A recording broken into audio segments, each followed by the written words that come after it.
6 رجب المرجب کو نسبت ہے حضور سلطان ہند نائب رسول عطائے رسول حضرت خواجہ خواجہ خواجہ معین الدین چشتی اجمیری رحمۃ اللہ علیہ کے ساتھ اس مہینے کی 6 تاریخ جسے چھٹی شریف بھی کہا جاتا ہے، اس میں حضور خواجہ معین الدین چشتی رحمۃ اللہ علیہ کا عرس مبارک ہے۔ تو اسی مناسبت سے آج کے جمعۃ المبارک میں ہم خواجہ صاحب کی بارگاہ میں نذرانہ عقیدت اپنی حاضری پیش کرنے کے لیے ان کی سیرت کے چند پہلو پر گفتگو کریں گے۔ میری دعا ہے رب ذوالجلال ہمیں اپنے اولیاء اکرام کے ساتھ محبت اور ان کی تعلیمات پر عمل کی توفیق عطا فرمائے۔ اللہ تعالیٰ کے اولیاء اور صالحین کا ذکر کرنا، اس کا ایک فائدہ تو یہ ہے تاکہ ہم ان کا ذکر سنا کر ان کی تعلیمات پر عمل کریں کہ انہوں نے کس طرح اپنی زندگی کے شب و روز گزارے اور خلق کائنات جل جلالہ نے انہیں کیا کیا انعامات عطا کیے۔ اور دوسرا فائدہ یہ ہے کہ کہا جاتا ہے ذکر الانبیاء عبادت و ذکر الصالحین کفارۃ۔ اللہ تعالیٰ کے انبیاء کا ذکر کرنا عبادت ہے اور اولیاء کا ذکر کرنا، صالحین کا ذکر کرنا یہ گناہوں کا کفارہ ہے۔ تو اس وجہ سے بھی ہم اللہ تعالیٰ کے اولیاء اور صالحین کا ذکر کرتے ہیں کہ وہ ان کا ذکر ہمارے گناہوں کا کفارہ بنے۔ حضور سیدی داتا گنج بخش علی حجویری رحمۃ اللہ علیہ نے کشف المحجوب کے اندر آپ نے اس حدیث پاک کو نقل کیا کہ رسول اکرم صلی اللہ تعالی علیہ وسلم نے فرمایا کہ اللہ کے بندوں میں کچھ بندے ایسے ہیں کہ جن پر اللہ تعالیٰ کے انبیاء اور شہداء بھی رشک کرتے ہیں۔ تو صحابہ اکرام علیہم رضوان نے پوچھا یا رسول اللہ صلی اللہ علیہ وسلم، ان بندوں کا ان کی صفات کیا ہیں تاکہ ہمیں ان کی صفات کا پتہ چلے تو ہم بھی ان لوگوں سے محبت کریں۔ تو ان کی پہچان کیا ہے، ان کی صفات کیا ہیں؟ تو رسول اللہ صلی اللہ تعالی علیہ وسلم نے فرمایا کہ وہ ایسی قوم ہے کہ جو ہر حال میں اپنے رب سے راضی رہتے ہیں، اللہ تعالیٰ انہیں عطا کرے پھر بھی وہ خوش ہوتے ہیں، اور اگر اللہ تعالیٰ کی طرف سے آزمائش آ جائے تو پھر بھی وہ شکوہ شکایت نہیں کرتے، بلکہ ہر حال میں اللہ تعالیٰ کی رضا پہ راضی رہتے ہیں اور ہر حال میں وہ اللہ تعالیٰ کا شکر ادا کرتے ہیں۔ فرمایا رب ذوالجلال قیامت کے دن ان کو نور کے منبر عطا کرے گا اور وہ نور کے منبر پر جلوہ گر ہوں گے۔ مزید سیدی داتا گنج بخش علی حجویری رحمۃ اللہ علیہ فرماتے ہیں کہ زمین پر جو باران رحمت نازل ہوتی ہے یا زمین جو سبزہ اگاتی ہے، یہ بھی ان اولیاء کا صدقہ ہے، ان کا فیض ہے کہ زمین پر خلق کائنات جل جلالہ رحمت کی بارشیں نازل فرماتا ہے، اور زمین سبزہ بھی ان اولیاء کے توسل سے اور ان کے فیض کی وجہ سے اگاتی ہے۔ یہاں تک فرماتے ہیں کہ مومنوں کو جو کافروں پہ غلبہ حاصل ہوتا ہے وہ بھی اللہ تعالیٰ اولیاء کے توسل سے عطا فرماتا ہے۔ اور فرماتے ہیں کہ ان اولیاء کی تعداد 4000 ہے جو ہر وقت روئے زمین پر موجود ہوتے ہیں اور مختوم اور مخفی ہیں، چھپے ہوئے ہیں، وہ اپنی ولایت کو ظاہر نہیں کرتے، یہ خلق کائنات جل جلالہ اور اس ولی کے درمیان یہ راز ہے۔ 4000 اولیاء جن کے فیض سے رحمت کی بارش برستی ہے اور دیگر رب ذوالجلال ان پہ انعام و اکرام فرماتا ہے۔ پھر فرماتے ہیں ان 4000 میں 300 ایسے ہیں جن کو خلق کائنات جل جلالہ نے مزید عظمت اور فضیلت عطا کی اور انہیں اخیار کہا جاتا ہے۔ ان 300 میں 40 ایسے ہیں جنہیں ابدال کہا جاتا ہے، اور ان 40 میں 7 ایسے ہیں جنہیں ابرار کہا جاتا ہے، اور ان 7 میں 4 ایسے ہیں جنہیں اوتاد کہا جاتا ہے، اور 4 میں 3 ایسے ہیں جنہیں نقیب کہا جاتا ہے، اور 3 میں ایک ایسا ہے جسے قطب کہا جاتا ہے اور اسے ہی غوث بھی کہا جاتا ہے۔ یہ ترتیب حضور سیدی داتا گنج بخش علی حجویری رحمۃ اللہ علیہ نے کشف المحجوب کے اندر آپ نے بیان کی۔ ولی کی جامع تعریف جو حضور سیدی بایزید بستامی رحمۃ اللہ علیہ نے فرمائی، آپ فرماتے ہیں الولی هو الصابر تحت الامر والنہی، ولی وہ ہوتا ہے کہ جو اللہ تعالیٰ کے امر اور نہی پہ صبر کرے۔ صبر کا مطلب یہ ہے کہ اس کی طرف سے جو حکم ہو وہ حکم جیسا بھی ہو اسے بھی تسلیم کرے، اور اس کی طرف سے جو نواہی ہیں جن سے اللہ تعالیٰ نے روکا ہے اس سے بھی رکے، اگرچہ دل کتنا ہی اس کی طرف مائل ہو لیکن اللہ کے اوامر پر بھی صبر کرنے والا ہو اور اس کی نواہی پر بھی صبر کرے اور دل سے اس کو تسلیم کرے۔ فرمایا جو بندہ، عام لفظوں میں یہ کہہ لیں کہ جو بندہ شریعت کا پابند ہے ہر لحاظ سے، وہ بندہ اللہ کا ولی ہے۔ حضرت بایزید بستامی رحمۃ اللہ علیہ آپ فرماتے ہیں کہ مجھے پتہ چلا کہ فلاں علاقے میں ایک اللہ کا ولی رہتا ہے، تو فرماتے ہیں کہ میں اسے ملنے کی غرض سے میں وہاں پہنچا، تو جس وقت میں، جو لوگ کہتے تھے کہ یہ بندہ بہت بڑا اللہ کا ولی ہے، تو میں نے جس وقت اس کو دیکھا کہ اس نے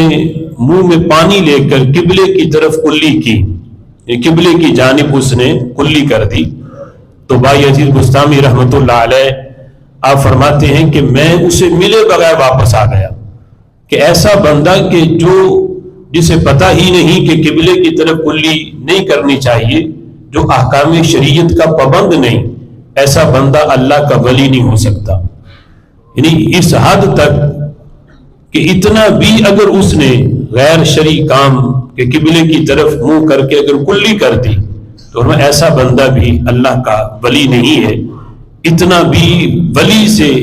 اتنا بھی خلاف شرع کام جو ہے وہ سرزد نہیں ہوتا۔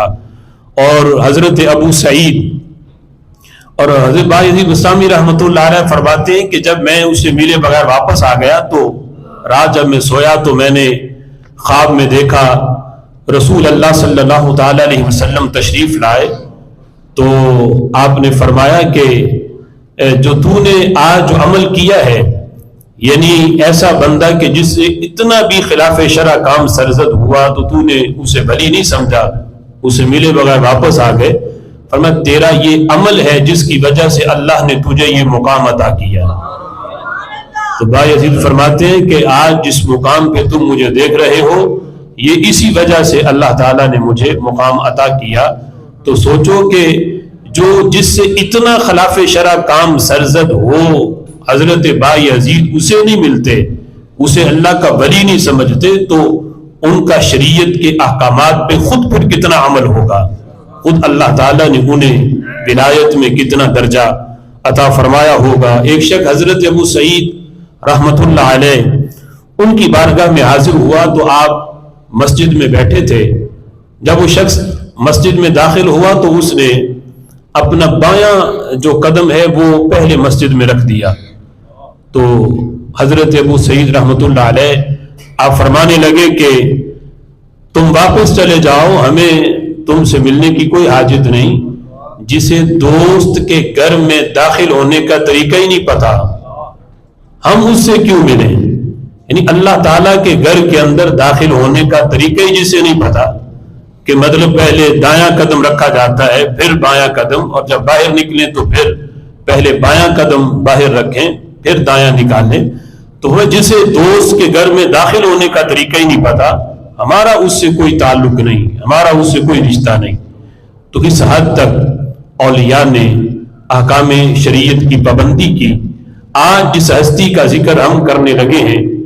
حضور سیدی خواجہ معین الدین چشتی اجمیری رحمۃ اللہ علیہ، آپ کو رب ذوالجلال نے ولایت میں وہ مقام عطا کیا کہ سلطان الہند آپ کا لقب ہے۔ برے صغیر پاک و ہند کے اندر تمام اولیاء کی سرداری اللہ تعالیٰ نے حضرت خواجہ معین الدین چشتی اجمیری رحمۃ اللہ علیہ کو عطا فرمائی، بلکہ ہندوستان کو باطنی طور پہ فتح ہی حضرت خواجہ معین الدین چشتی اجمیری نے فرمایا۔ ظاہری طور پر تو شہاب الدین غوری رحمۃ اللہ علیہ انہوں نے حملہ کیا، پہلی بار جب حملہ کیا تو فتح نہ ملی، واپس چلے گئے۔ جب رات سوئے تو خواب میں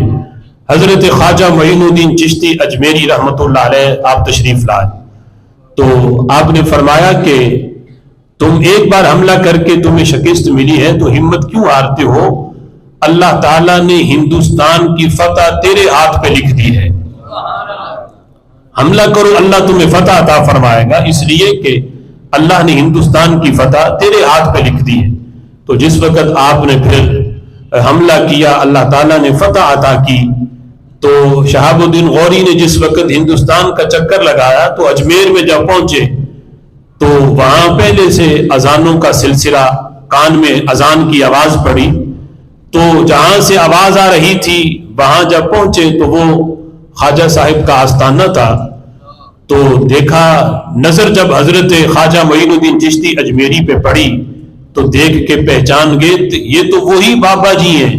جنہوں نے خواب میں آ کے مجھے ہندوستان کی فتح کی خوشخبری سنائی تھی۔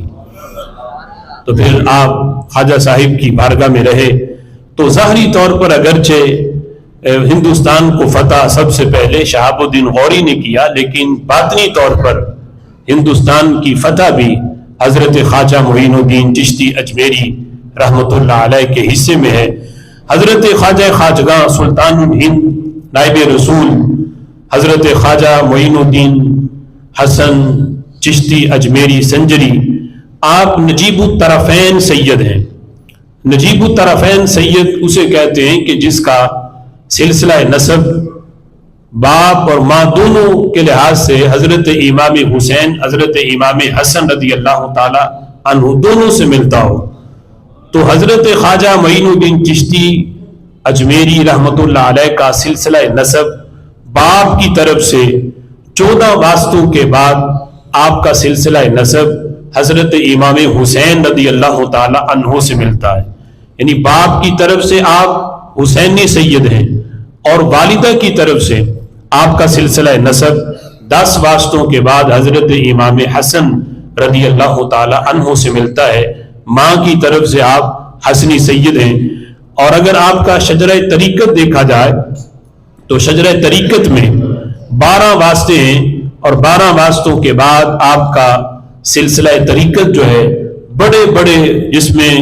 اولیاء صوفیاء شامل ہیں، 12 واسطوں کے بعد حضرت مولا علی رضی اللہ تعالی عنہ سے آپ کا سلسلہ طریقت ملتا ہے۔ آپ کی ولادت باسعادت اس میں مختلف اقوال ہیں، لیکن جسے زیادہ اختیار کیا گیا 534 ہجری میں آپ کی ولادت باسعادت سجستان کے علاقے میں ہوئی، اسی مناسبت سے آپ کو سنجری کہا جاتا ہے۔ برے صغیر پاک و ہند میں سلسلہ چشتیہ کے بانی حضرت خواجہ معین الدین چشتی ہیں، یعنی برے صغیر کے اندر جس نے سلسلہ چشتیہ کی بنیاد رکھی وہ حضرت خواجہ معین الدین چشتی اجمیری رحمۃ اللہ علیہ ہیں۔ بلکہ پورے سلسلہ چشتیہ کو دیکھا جائے تو سب سے زیادہ اس سلسلے کی ترویج اور اشاعت اور اس سلسلے کی مشہوری، اگرچہ بانی جو ہیں وہ تو اور ہیں، لیکن آپ کا جو سلسلہ یعنی سلسلہ چشتیہ ہے اس کی سب سے زیادہ مشہوری اور شہرت جو ہے وہ حضرت خواجہ معین الدین چشتی اجمیری رحمۃ اللہ علیہ کے نام سے ہوئی۔ سلطان الہند آپ کا جو لقب ہے اس کے بھی بہت سے وجوہات اس کی بیان کی گئیں۔ ایک وجہ اس کی یہ بھی ہے کہ جس وقت بغداد شریف میں عراق کی سرزمین پر حضور سیدی غوث اعظم رضی اللہ تعالی عنہ نے یہ فرمایا تھا کہ میرا یہ قدم ہر ولی کی گردن پر ہے، تو خراسان کی پہاڑیوں میں خواجہ معین الدین چشتی اجمیری رحمۃ اللہ علیہ مصروف عبادت تھے، تو آپ نے وہاں سے حضور سیدی غوث اعظم رضی اللہ تعالی عنہ کا یہ فرمان سنا، اور سن کر آپ نے اپنی گردن جھکائی اور ساتھ یہ فرمایا کہ بل علی رأسی وعینی، آپ کا قدم مبارک صرف میری گردن پر ہی نہیں میرے سر پر بھی ہے، میری آنکھوں پر بھی ہے۔ تو آپ نے جس وقت یہ فرمایا غوث اعظم رضی اللہ تعالی عنہ نے وہاں سے آپ کا یہ جواب سماعت کیا اور فرمانے لگے کہ سید غیاث الدین کے بیٹے نے گردن جھکانے میں سبقت کر لی، فرمایا ہم نے معین الدین کو ہند کی ولایت کا سلطان بنا دیا ہے۔ غیاث الدین آپ کے والد صاحب کا نام ہے، تو فرمایا کہ غیاث الدین جو خود بہت بڑے ولی تھے، تو فرماتے ہیں کہ ان کے بیٹے نے گردن جھکانے میں اور سب سے پہلے آپ کے فرمان کو سن کر جس نے سب سے پہلے گردن جھکائی ہے وہ حضور سید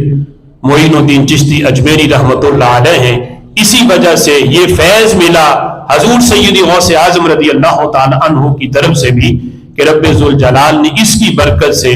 آپ کو ہند کی ولایت کا سلطان بنا دیا۔ اسی مناسبت سے آپ کو سلطان الہند کہا جاتا ہے۔ غریب نواز یہ بھی آپ کا لقب ہے، اور اس میں بھی مختلف اقوال ہیں کہ غریب نواز آپ کو کیوں کہا جاتا ہے۔ ایک وجہ اس کی یہ بھی لکھی گئی کہ جب حضور سیدی خواجہ معین الدین چشتی اجمیری رحمۃ اللہ علیہ بغداد شریف میں حضور سیدی غوث اعظم رضی اللہ تعالی عنہ سے ملاقات کے لیے آئے، تو چند ماہ آپ نے حضور سیدی غوث اعظم رضی اللہ تعالی عنہ کی صحبت میں رہے، قیام کیا، اور اسی دوران ایک دن عشاء کی نماز پڑھانے کے بعد حضور سیدی غوث اعظم رضی اللہ تعالی عنہ نے اپنے مریدوں سے یہ فرمایا کہ کل صبح فجر کی نماز جو میرے پیچھے پڑھے گا، میری اقتداء میں پڑھے گا، وہ جنتی ہوگا۔ تو فرمائے کہ جو یہ بات کسی کو جا کے بتائے، اعلان نہیں کرنا، جو یہ بات کسی کو بتائے گا وہ اس بشارت میں شامل نہیں ہوگا۔ جو میری اقتداء میں فجر کی نماز پڑھے وہ جنتی ہے، اور جو جا کے کسی کو یہ خبر دے دے گا کہ انہوں نے یہ بیان کیا ہے، یہ بتایا ہے، تو فرمایا وہ اس بشارت میں داخل نہیں ہوگا۔ تو جس وقت حضور سیدی غوث اعظم رضی اللہ تعالیٰ عنہ نے فجر کی نماز پڑھائی تو دیکھا کہ بہت بڑے مجمع نے، یوں لگا کہ جیسے پورا بغداد ہی آپ کے پیچھے نماز پڑھنے آ گئے،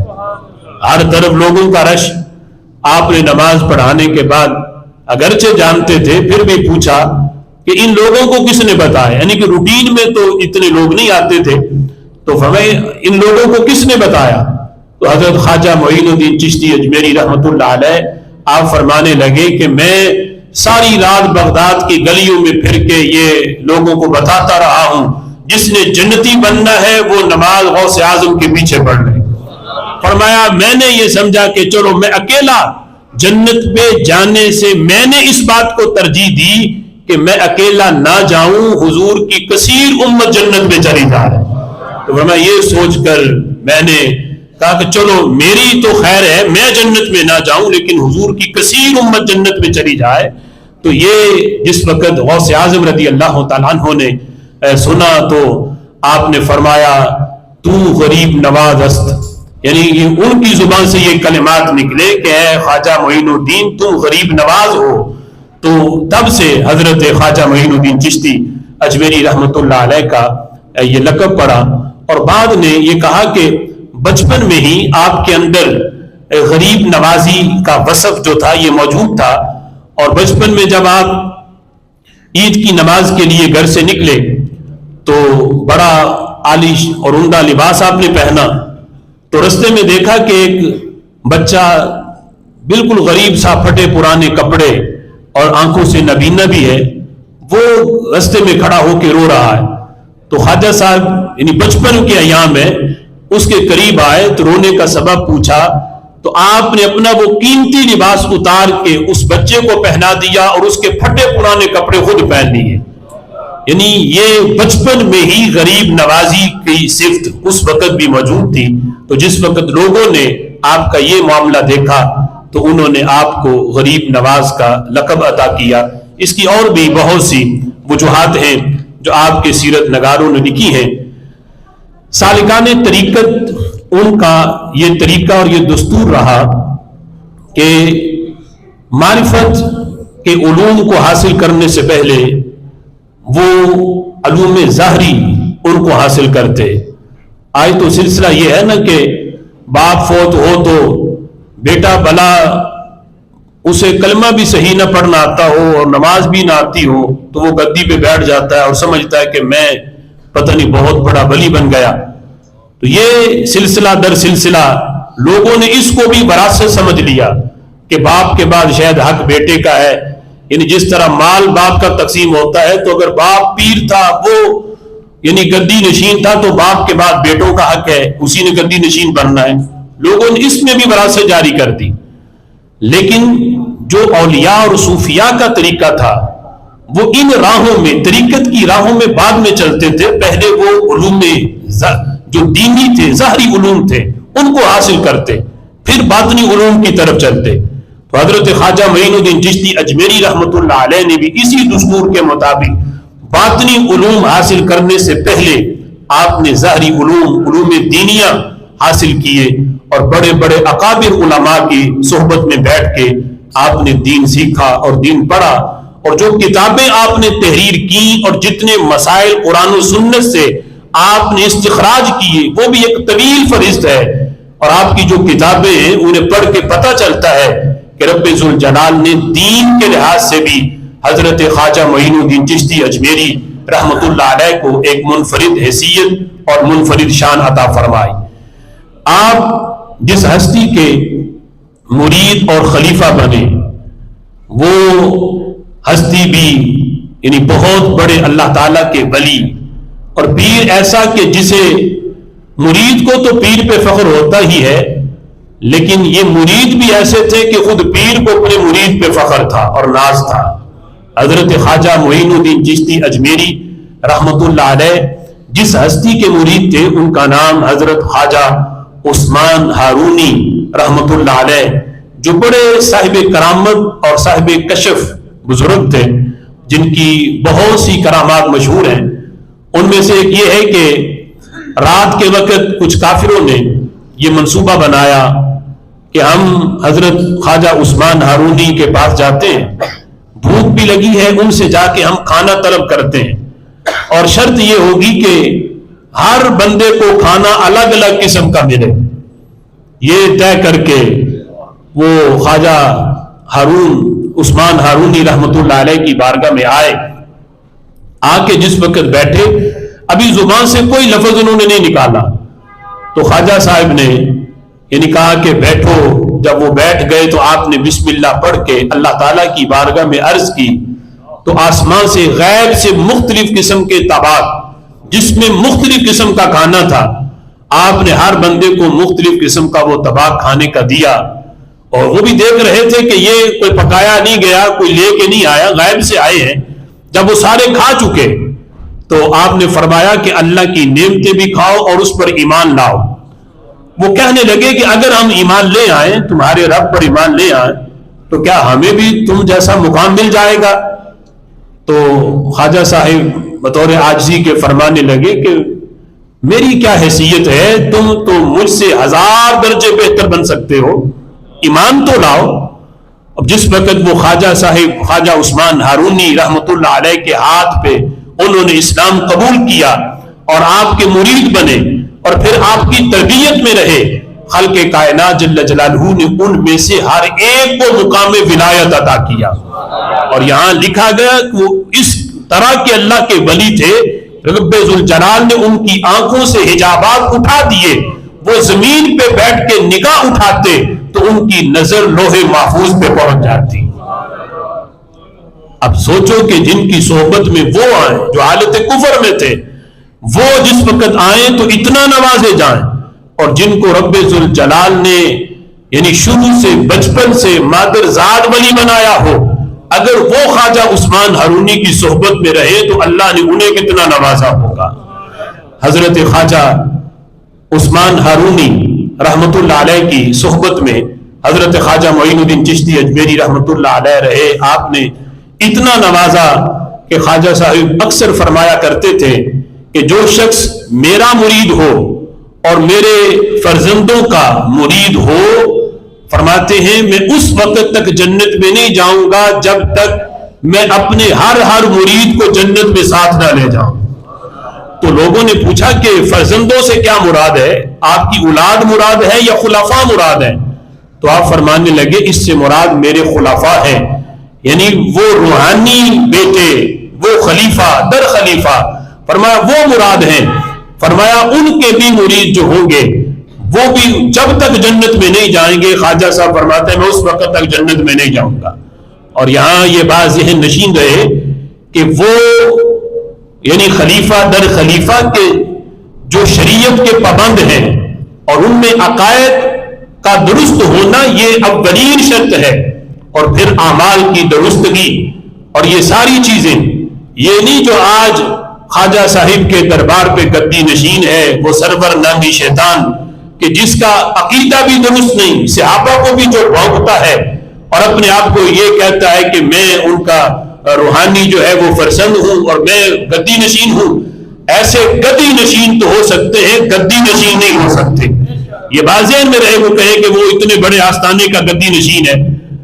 اس کی جو خرافات ہیں اور اس کی جو بدعقیدگی ہے وہ کسی سے گٹی چھپی نہیں ہے. وہ واضح ہے کہ اس کی کیا خرافات ہے. حضرت امیر معاویہ رضی اللہ تعالی عنہ کے بارے میں وہ کیا بکواسات کرتا ہے.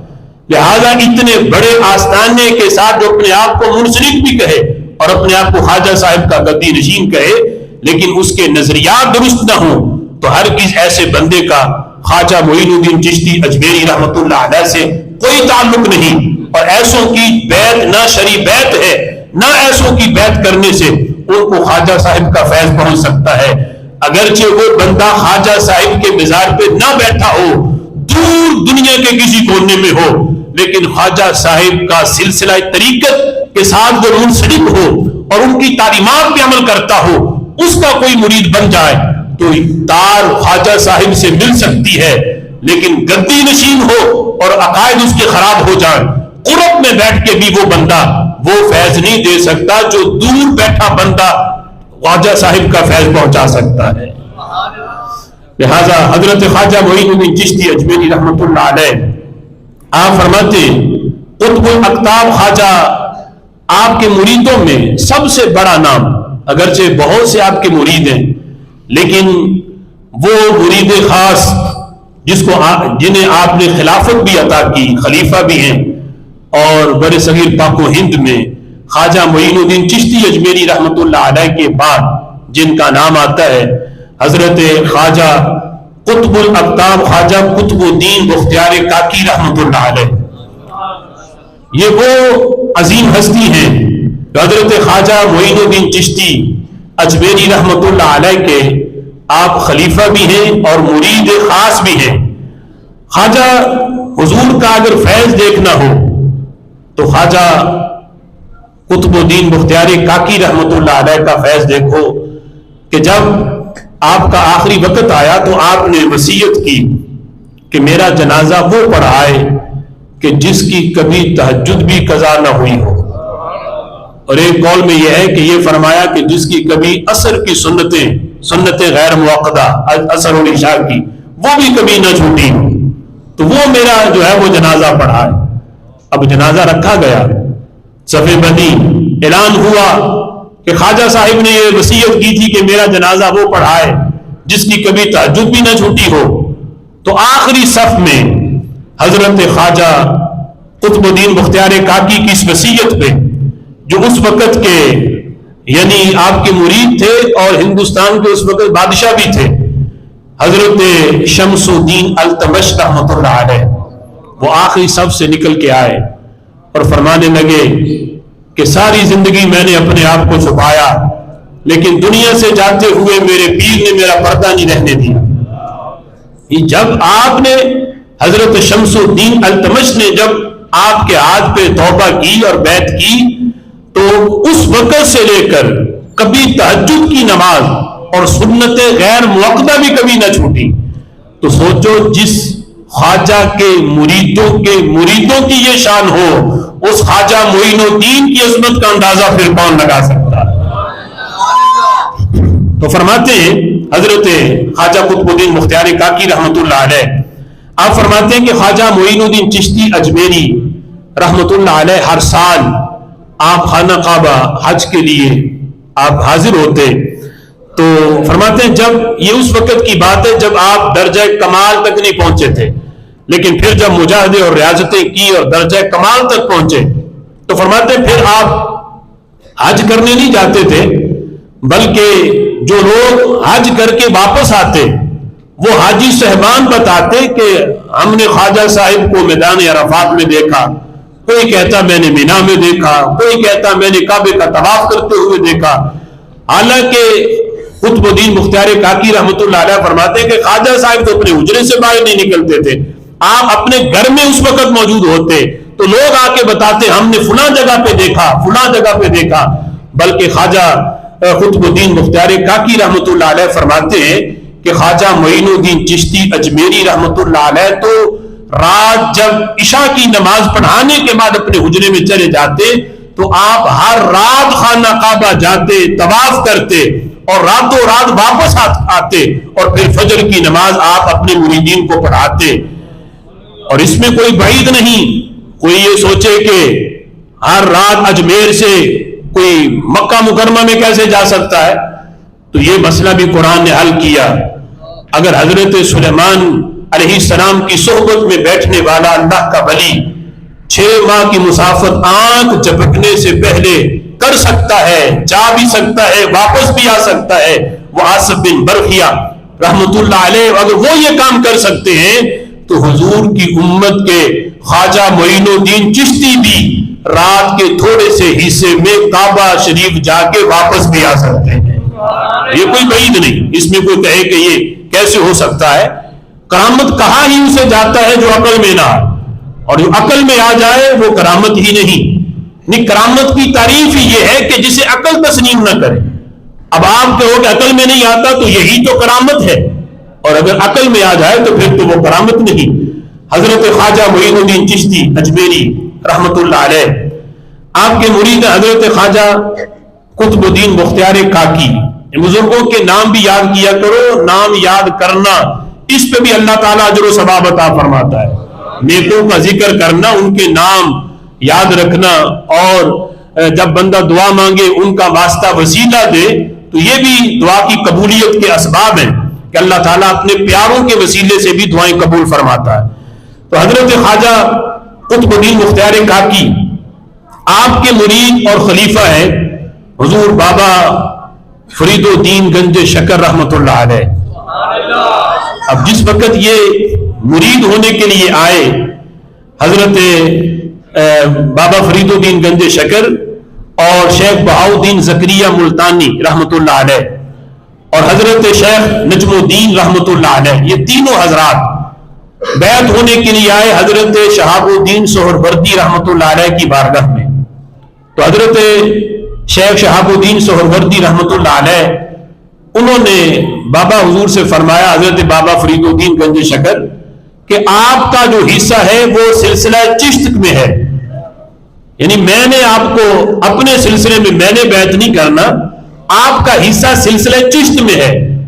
آپ حضور سیدی خواجہ قطب الدین بختیار کاکی رحمت اللہ علیہ ان کے پاس چلے جائیں، وہ آپ کو اپنا مرید بنائیں گے۔ تو دونوں بقیہ جو دونوں حضرات تھے ان کو سلسلہ بیعت میں شامل فرمایا، لیکن بابا حضور کو یہ کہا کہ آپ کا حصہ سلسلہ چشت میں ہے۔ اسی دوران جب بیٹھے تھے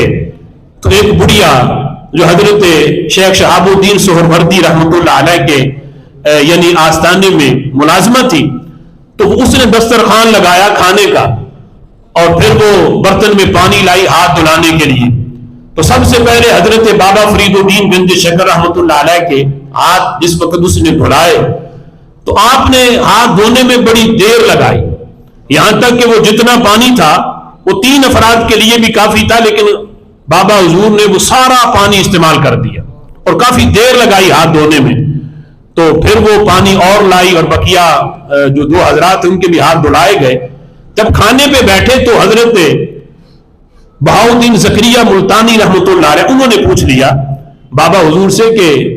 اتنی دیر تو ہاتھ دھونے میں نہیں لگتی، تو آپ نے یہ معمول سے ہٹ کر ہاتھ دھونے میں اتنی دیر لگائی کہ سارا پانی استعمال کر لیا؟ تو بابا حضور ابھی سلسلہ چشت میں بیعت نہیں ہوئے، اس وقت کی بات ہے۔ تو آپ فرمانے لگے کہ یہ بڑھیا ملازمہ جب یہ میرے ہاتھ دھلا رہی تھی تو میری نظر لوح محفوظ پہ پہنچی، تو میں نے دیکھا کہ اس بڑھیا کے بارے میں لکھا ہوا تھا، اس کا نام جہنمیوں کی لسٹ میں تھا۔ تو میں نے کہا کہ اتنے بڑے آستانے کی ملازمہ حضرت شیخ شہاب الدین سہروردی کے آستانے کی ملازمہ ہو اور اس کا نام جہنمیوں کی لسٹ میں لکھا ہو؟ تو فرمانے لگے تم یہ دیکھ رہے تھے کہ میں ہاتھ دھو رہا تھا، حقیقت میں اس کا نام جہنمیوں کی لسٹ سے دھو کر جنتیوں کی لسٹ میں لکھوا رہا تھا، اس وجہ سے دیر لگی ہے۔ تو سوچو ابھی سلسلہ چشت میں بیعت نہیں ہوئے تو یہ مقام ہے، تو جس وقت سلسلہ چشت میں بیعت ہوئے حضرت خواجہ قطب الدین بختیار کاکی جو مرید ہیں حضور سیدی خواجہ معین الدین چشتی اجمیری رحمۃ اللہ علیہ کے، تو پھر آپ کا مقام اور مرتبہ کتنا اونچا ہوگا، وہاں سے جو فیض ملا پھر مقام کیا ہوگا۔ اور یہ لاہور کی سرزمین کو یہ شرف حاصل ہے۔ آج اگرچہ ہم تو اجمیر شریف آپ کی بارگاہ میں حاضر نہیں ہو پائے، لیکن لاہور کی سرزمین کو یہ شرف حاصل ہے کہ حضرت خواجہ معین الدین چشتی اجمیری رحمۃ اللہ علیہ سفر کرتے کرتے لاہور کی سرزمین پر بھی تشریف لائے، اور حضور سیدی ٹاٹا گنج بخش علی حجویری رحمۃ اللہ علیہ کی صحبت میں آپ نے چند ماہ گزارے۔ وہ حجرہ اعتکاف جو آج بھی مزار شریف کے احاطے میں موجود ہے جالیوں والا، جہاں لکھا ہوا ہے کہ یہ خواجہ صاحب نے یہاں پہ اعتکاف کیا، چند ماہ وہاں گزارے، اور خواجہ صاحب نے چند ماہ وہاں جو چلا کاٹا، اور جب واپس جانے لگے تو داتا صاحب سے جو انہیں فیض ملا، پھر جاتے ہوئے انہوں نے جو شعر کہا، گنج بخش فیض عالم مظہر نور خدا، نا بسارا پیر کامل کامل آرا رہنما۔ داتا صاحب سے فیض اسے ملتا ہے جو داتا صاحب اس نیت سے جائے داتا صاحب کو مردہ گمان کر کے نہیں، زندہ گمان کر کے جائے، جس کا یہ نظریہ اور عقیدہ ہو کہ یہ مٹی سے مٹی نہیں، یہ آج بھی فیض دیتے ہیں، تو جو یہ نظریہ لے کے خواجہ صاحب کی طرح وہاں بیٹھ جائے تو داتا صاحب اسے محروم نہیں کرتے۔ آج بھی رب ذوالجلال نے انہیں یہ طاقت دی ہے، جو اس نیت سے جاتا ہے وہ آج بھی داتا صاحب سے فیض ضرور پاتا ہے۔